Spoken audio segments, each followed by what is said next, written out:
Sebenarnya secara dasar Iya. kalau kita ingin pelihara ikan itu Iya. airnya perlakuan secara SOP itu sama. Saya pernah jadi waiter, Oke. kemudian di meeting room waktu itu. Kalau sekarang kan saya punya tenaga jadi tinggal perintah aja nanti jam sekian kasih makan. Saya mikirnya itu agak ringan aja. Ya Gimana? sudah, yang penting kita diberi kesehatan, kita mikirkan ke depan rezeki pasti akan kembali lagi. Iya.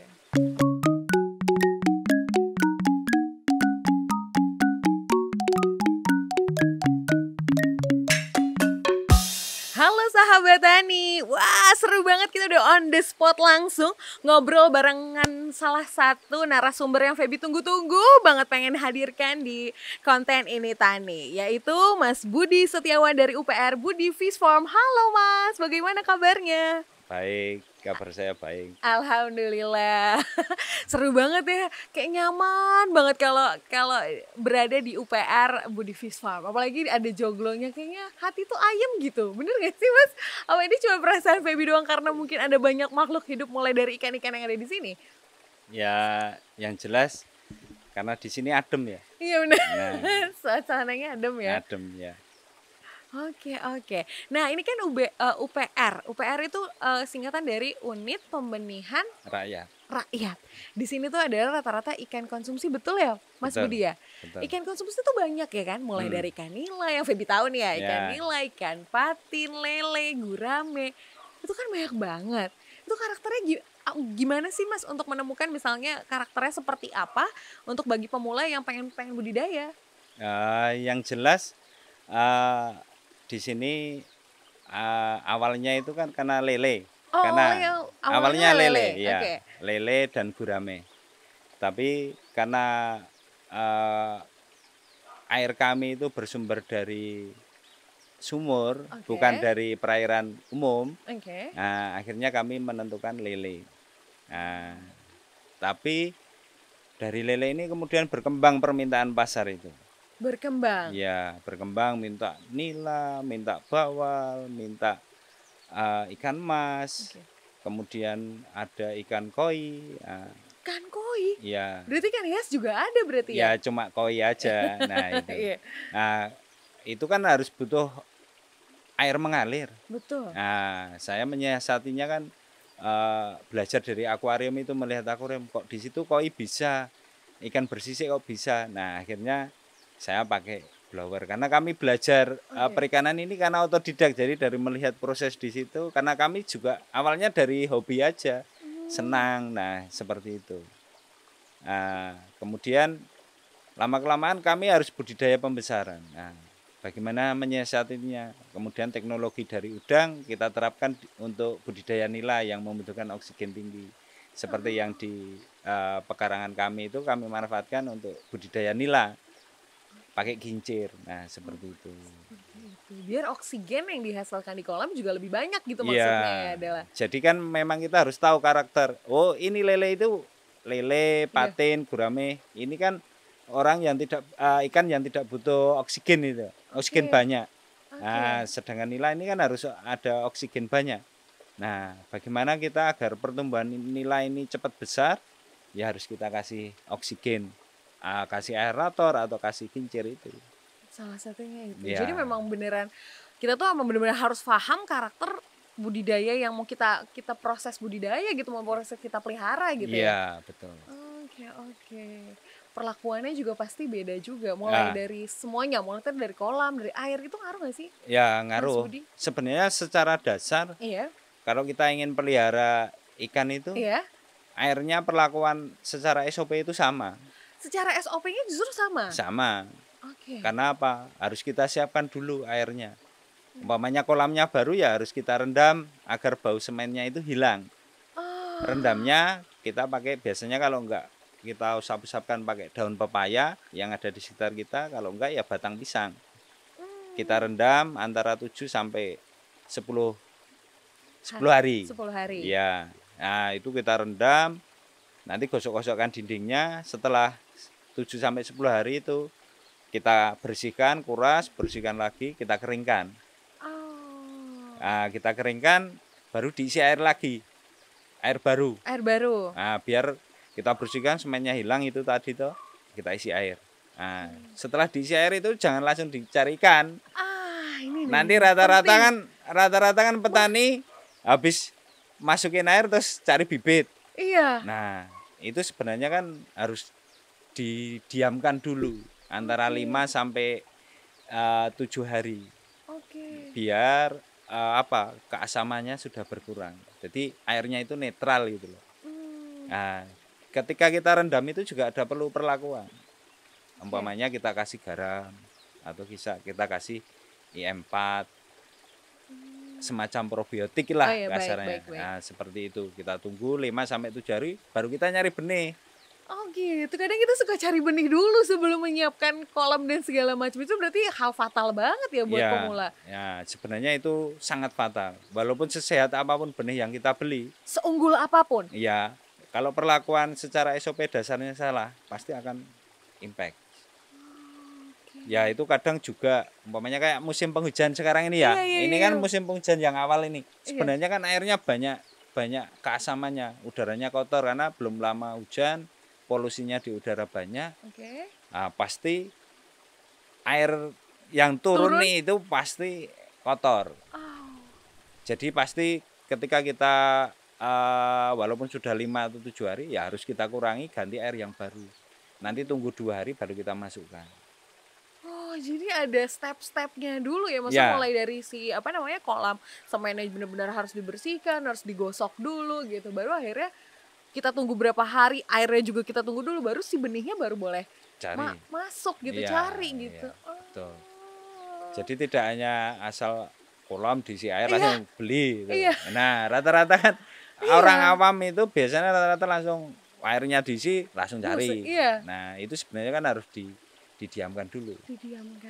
Ya, kalau perlakuan di tempat kami, air baru itu kita rendam 1 meter kubiknya kita kasih garam 200 gram.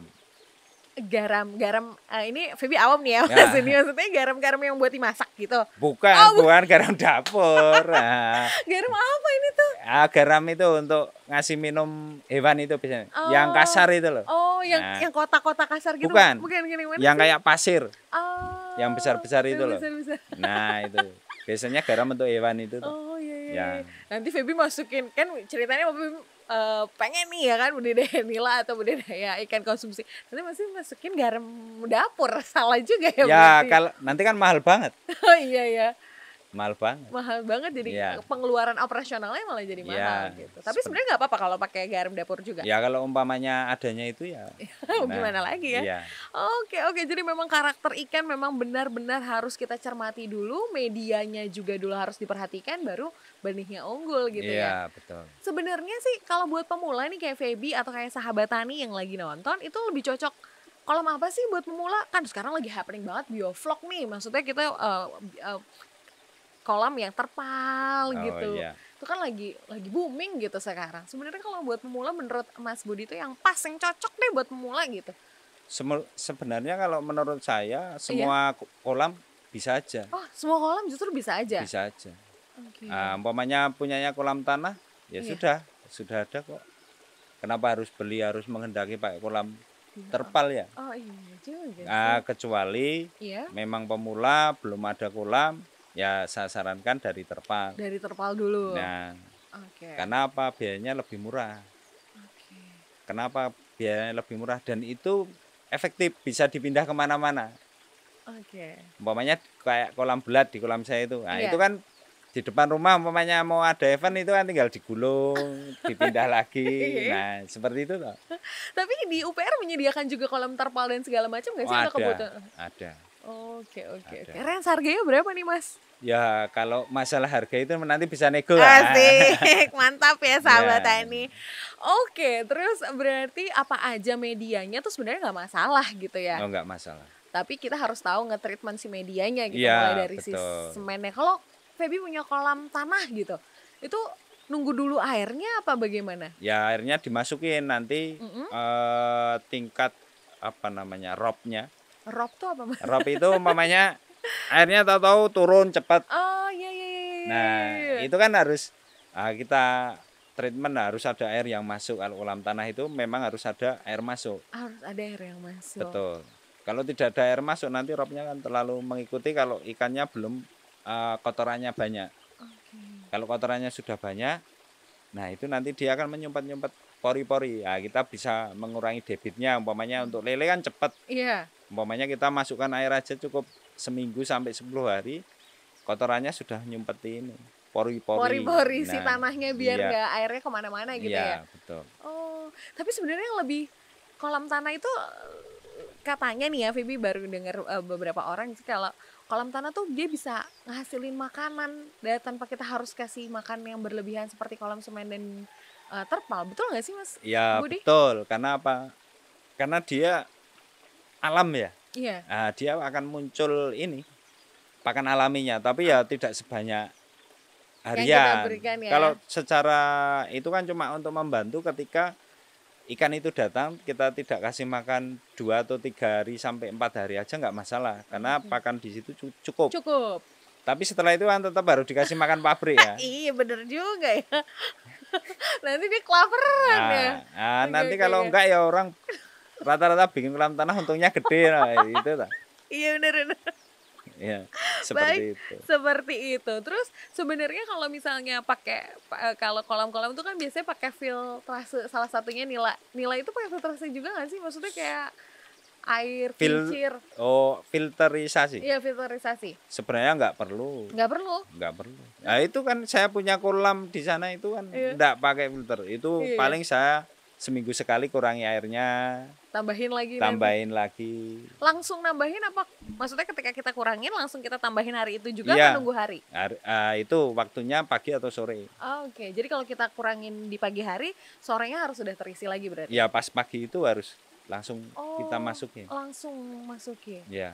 Oh, baik. Tapi waktunya itu mau pagi atau sore. Nah, itu. Pilihannya dua, mau pagi-pagi nih sahabat tani atau mau sore hari gitu ya. Ya, jangan siang-siang. Nanti lendirnya kena matahari ya.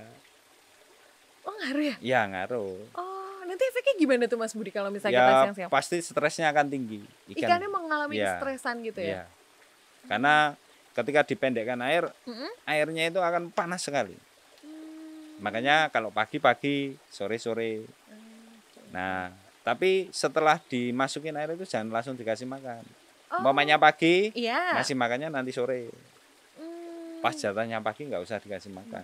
Sebenarnya ngasih makan yang bagus buat ikan tuh gimana sih Mas? Apa memang sehari 3 kali gitu kayak manusia atau gimana kita Eh, ngasih makannya? Karena kan yang kalau menurut saya Iya, loh ya iya, ini, bener. karena nanti Beda-beda. versi sumber itu beda-beda Iya, ya. nggak apa-apa. Nek bagi saya Hmm, itu mau 2 kali, mau 4 kali, mau 5 kali iya. atau sekali.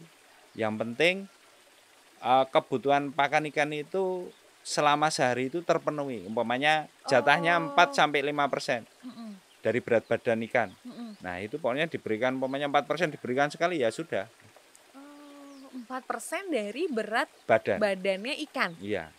Oke. Jadi kalau di tempat kami setiap 10 hari sekali itu kan ada Ngasih makan. apa?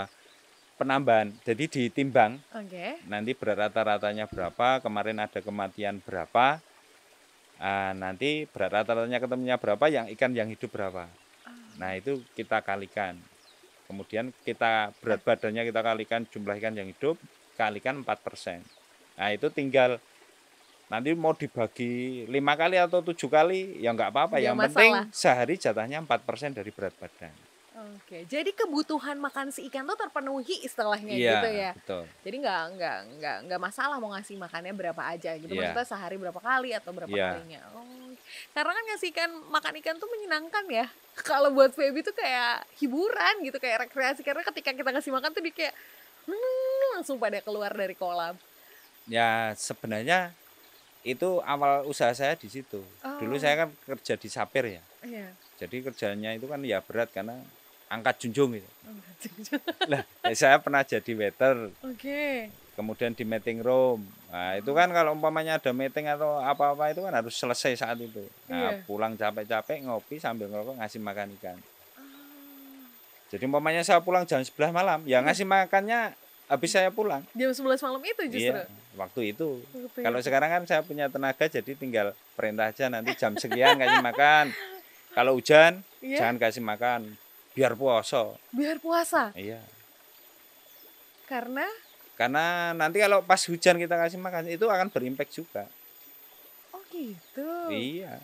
Wah, oke. Feby langsung berpikir itu kalau misalnya ikannya termasuk ikan yang itu yang khusus kalau di akuarium nggak apa-apa kan karena dia nggak kena air hujan. Itu khusus yang Ya, kena air hujan. ya sebenarnya semuanya. Wah, semuanya justru. Karena apa? Suhu air itu akan berubah drastis ya. Mm-mm. Nah, kalau mau ngasih makan pas Iya. hujan, nanti tunggu reda, ditunggu 3 jam dari hujan itu reda, 2 sampai 3 jam. 2 sampai 3 jam. Ya, baru dikasih makan. Baru dikasih makan.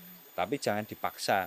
Oke. Nanti tidak malah dikeluarkan karena ikan itu akan mengukur kemampuannya ketika dia makan dengan kebutuhan oksigennya. Wow. Jadi kalau umpamanya sebelum hujan itu kita kasih makan, Iya. tahu-tahu hujan deras ini. Iya nih. Nah, malam itu nanti pasti besok paginya airnya akan keruh. Kemudian 1-2 hari bau. Oh. Karena nanti ketika oksigen itu turun ngedrop di dalam air dalam Di kolam dalam itu, kolam. dia akan mengeluarkan pakannya.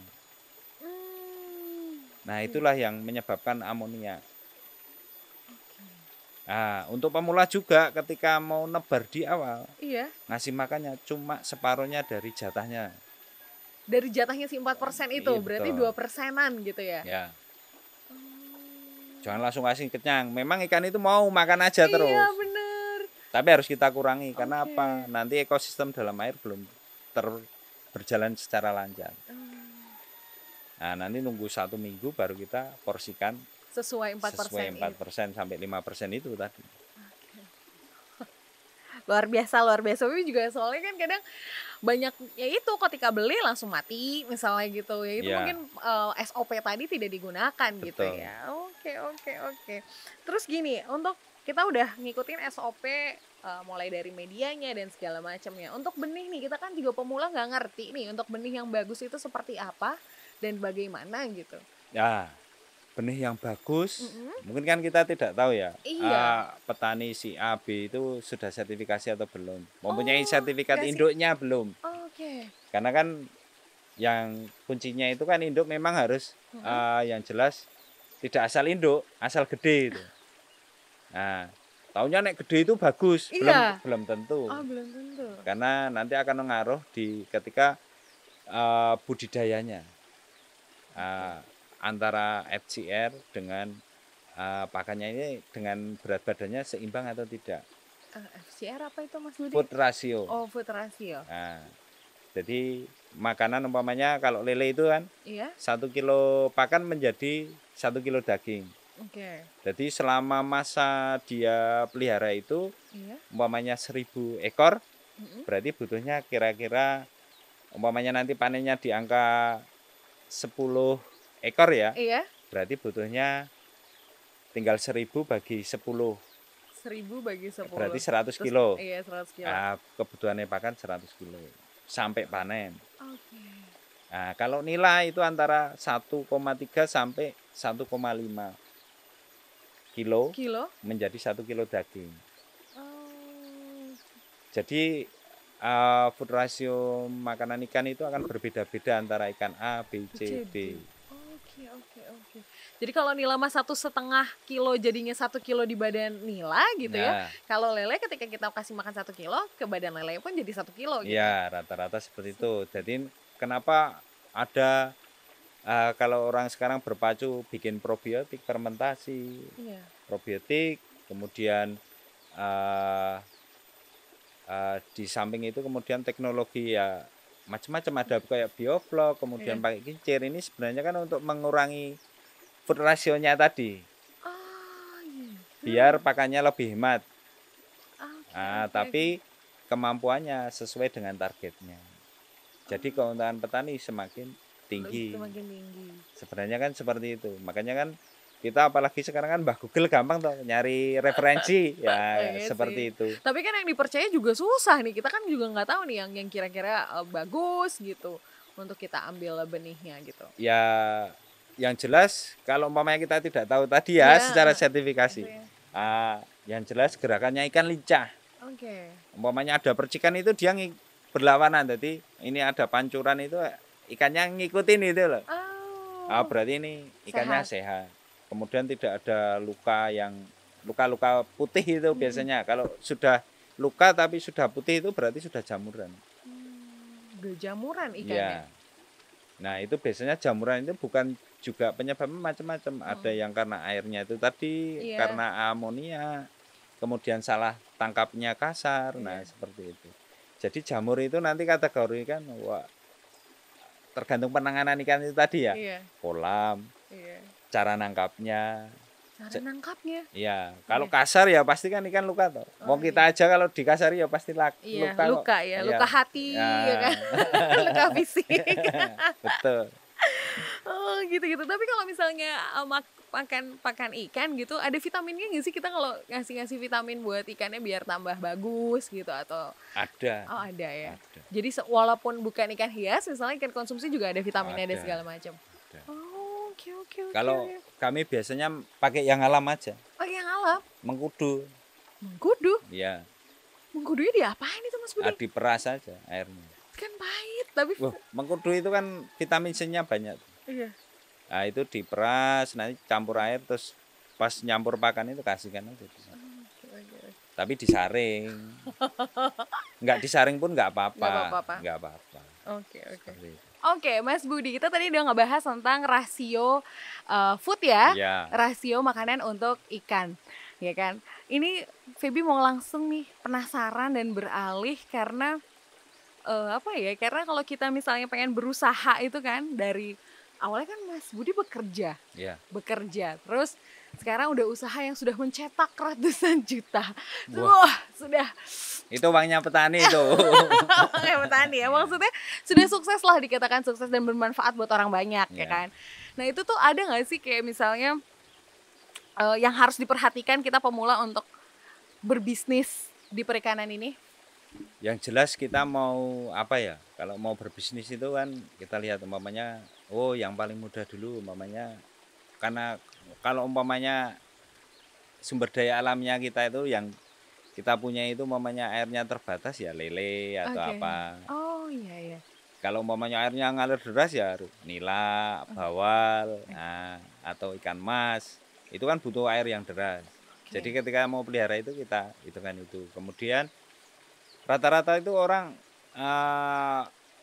vakum. Jadi kalau saya mencari, umpamanya saya usaha lele, mana ya yang pelihara lele selain di Budi Fispam. Iya. Kan ada yang lainnya, umpamanya di sekitar. Nah, kita harus berjejaring. Oke.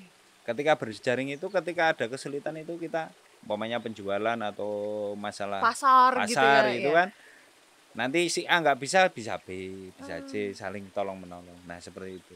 Dulu awalnya saya juga merintis seperti itu, saya nggak tahu. Iya ya Mas, gimana dulu? Nah waktu itu kan saya yang jelas karena waktu itu kesulitan untuk mencari benih lele.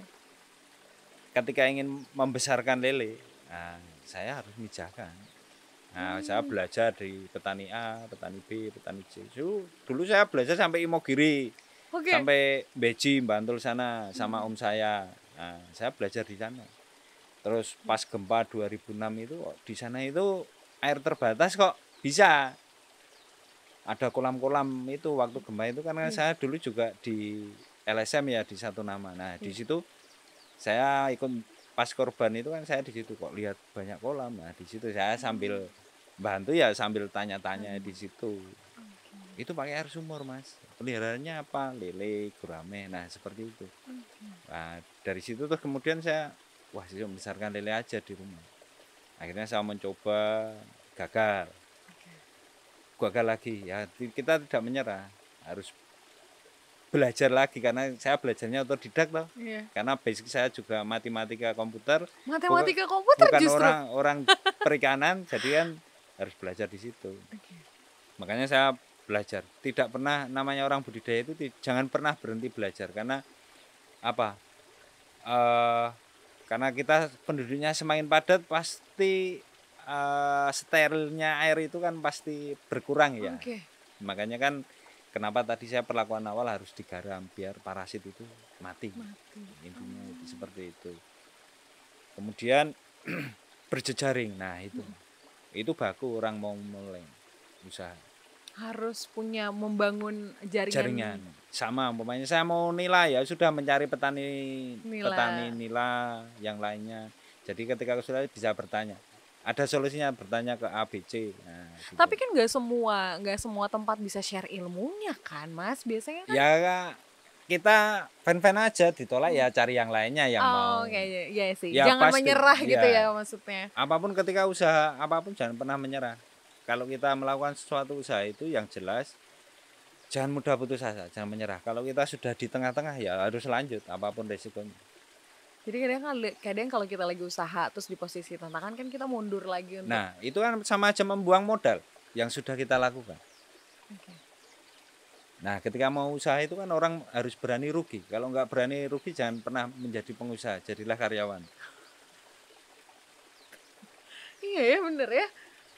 Loh, orang usaha itu resikonya juga besar. Tapi kadang kan sisi karyawan melihat juga, wah Iya. kayak untungnya besar. Iya. Gini. Tapi resikonya kan mereka tidak tahu. Iya bener. Nah, seperti itu.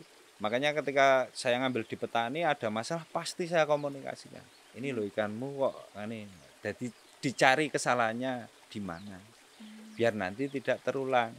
Oke. Biar kualitas benih kita jadi petani merasa untung, saya juga untung. Karena indikator saya usaha itu bukan di saya. Indikator Suksesnya sukses itu bukan ada di bukan di saya. Mas Budi, justru Ya, di mana? di petaninya. Di petaninya justru. Iya. Karena kan saya bermitra dengan petani, barangnya dari petani, Oke. SOP-nya sesuai dengan kita, Oke. ya toh? Iya. Kalau umpamanya saya yang kaya, berarti ini ada yang salah ini. Umpamanya saya sukses, kok petani saya tidak sukses, pasti ada permasalahannya. Ataukah masalah harga benihnya, atau manajemen secara pribadinya dia. Nah, seperti ada yang salah. Karena ketika saya memutuskan bermitra itu kan kita sudah hitung-hitungan ya. Iya, benar. Bagaimana petani itu tidak ketekak kasarannya itu kan merasa ditekan. Oke. Jadi saling sama-sama menguntungkan. Simbiosis mutualisme tadi Betul, itu ya. ya namanya usaha mau langgeng ya harus seperti itu. Tapi kalau menentukan nih mitra, Mas Budi menentukan mitra yang cocok dengan Mas Budi itu apa yang Mas Di Budi perjalanan yang jelas. tahu? Oke, di perjalanan. Orang yang konsisten dan punya tanggung jawab, dia yang akan sukses. Oke. Konsisten dan tanggung jawab. Orang konsisten itu gimana ya? Apa yang dia ngomongin di A, dia ya pasti ngomongnya sesuai. Oke. Karena di tempat kami karyawan apapun itu akan tahu kok semuanya. Karena apa? Satu, orang jujur.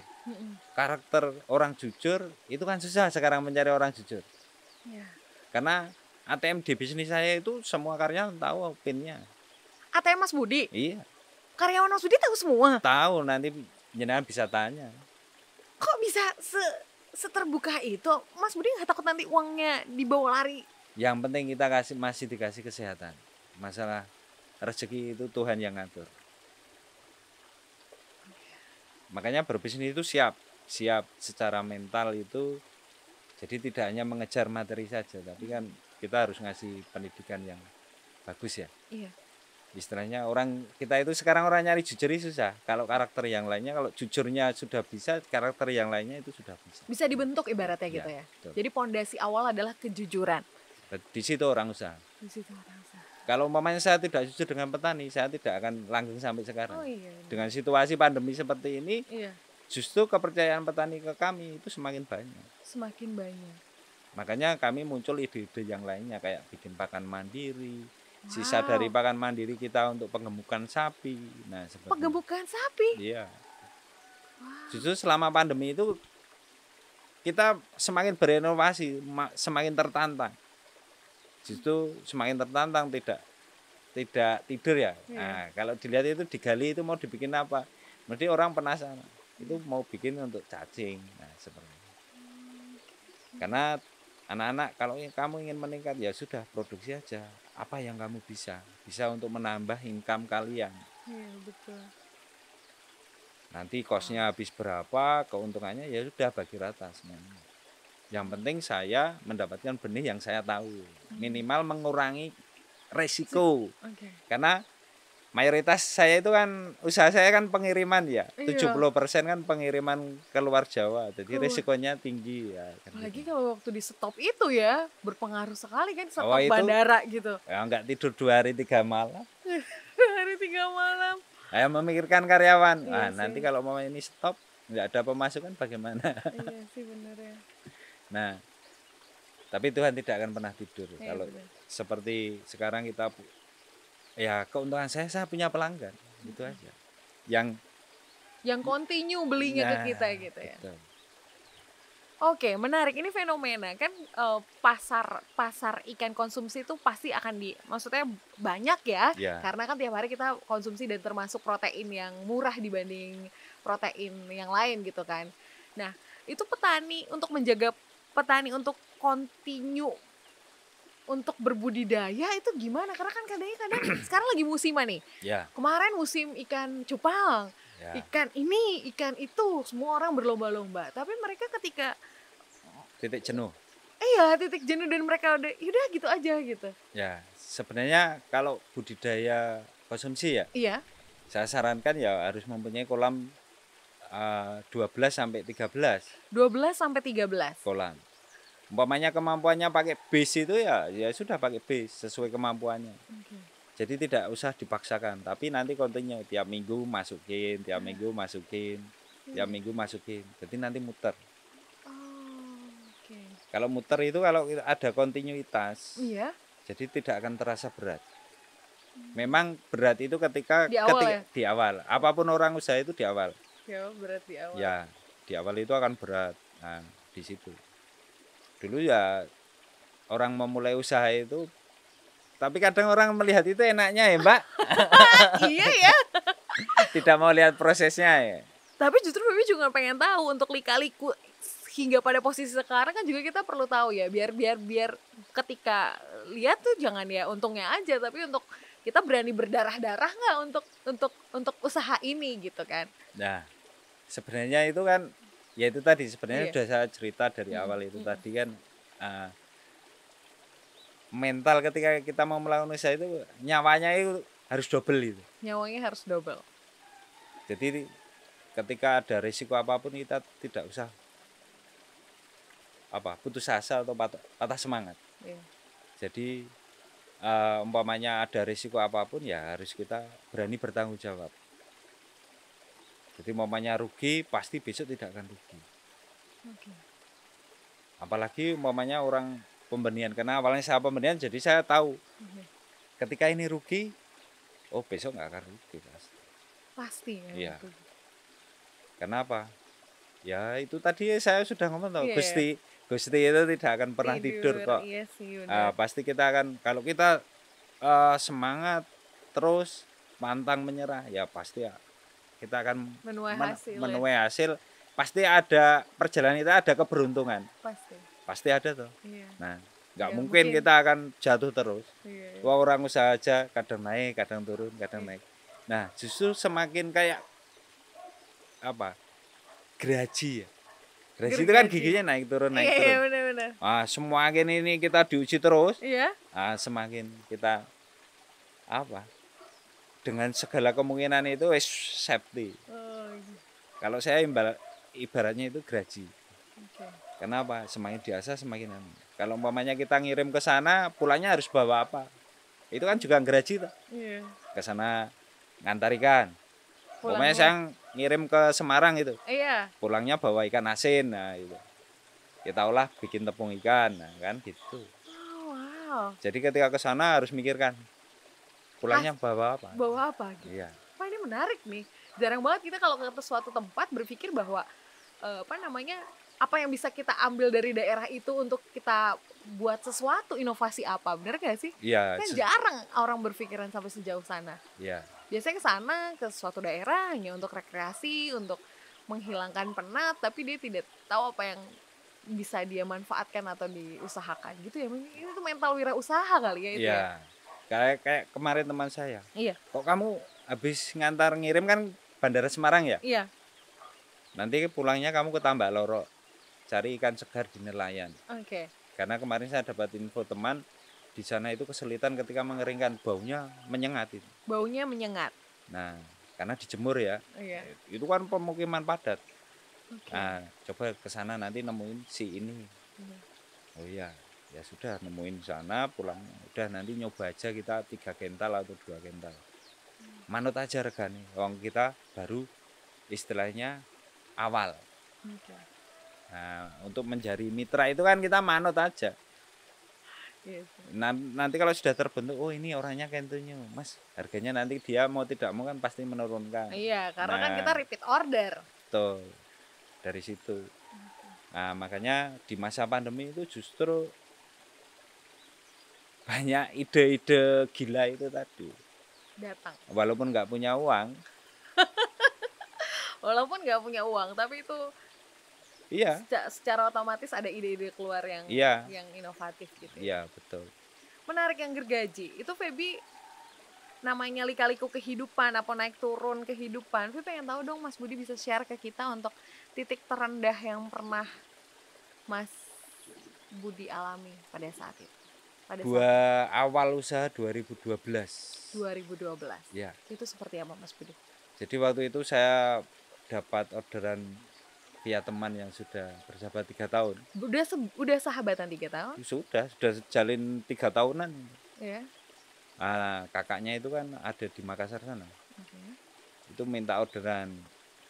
Oke, wah kencang waktu itu. Nah, untung waktu itu saya safety-nya kan sempat ini ya. Saya nggak kebayar hampir 75 juta waktu itu. 75 juta. Iya, Zaman 2012. betul. Itu karena kalau saya hitung itu hampir 75 juta. Kemudian untung saya itu di petani bayar. Ikan yang Iya. dari mitra-mitra Itu saya itu untung udah udah dibayar. kebayar. Jadi permasalahan saya dengan kargo saja. Iya, harga saja. Nah, waktu itu saya juga nego dengan kargo. Ya, yang penting saya tanggung jawab. Tapi kalau umpamanya kargo mau minta harus dibayar lunas sekarang, ya saya pasti akan berhenti usaha saya. Saya punya jaminan mobil, tapi itu pun baru setahun ngangsurnya, saya bilang gitu. Nah, tapi saya tanggung jawab. Jadi, ataukah nanti sedikit seminggu umpamanya saya ada keuntungan, saya titip untuk bayar mengurangi utang di gitu ya. situ. Nah, akhirnya sampai sekarang ya terbangun kepercayaan itu. Mungkin kan ini kalau cek pengirim ikan yang utangnya banyak di kargo siapa? Pasti Budi Bisma gitu ya. Oke, karena pada saat itu ada orderan banyak dari Makassar. Jadi Dulu pasti zamannya proyek banyak itu, 2012. Perikanan itu. tanggapan istri pada saat terjadi titik terendah itu gimana? Ya, saya itu, Mas, kok kenapa kamu nggak bisa tidurnya kenapa? Iya. Karena saya selama 2 hari 3 malam ya memikirkan itu. Bagaimana saya nyarutang, orangnya dihubungi nggak bisa. Iya. Seperti itu. Kemudian bahasanya sudah dilempar sana, dilempar sini. Ya akhirnya saya pasrah aja. Udahlah. Daripada kayak gini kita putus asa, ya sudah kita hadapi saja. Terus saya yang ngomong terus terang, saya kasihkan, karena saya nggak mau telepon tadi, bahasa via WA, waktu itu SMS ya. Iya, 2012 ya. Ya, Belum. saya SMS itu. Nah, pakai SMS itu. Nah, udah buktinya ini. Iya. Tapi itu saya sanggup, saya tanggung jawab. Tapi kalau ingin minta uang sekarang, mau di planet kayak apapun pun saya enggak bisa jalan. Kalau pengen jalan ya sudah solusinya itu. Setahun baru saya lunas. Masya Allah. Ya enggak apa-apa, itu bagian risiko. Nah, dari situlah kemudian saya semakin settle. Okay.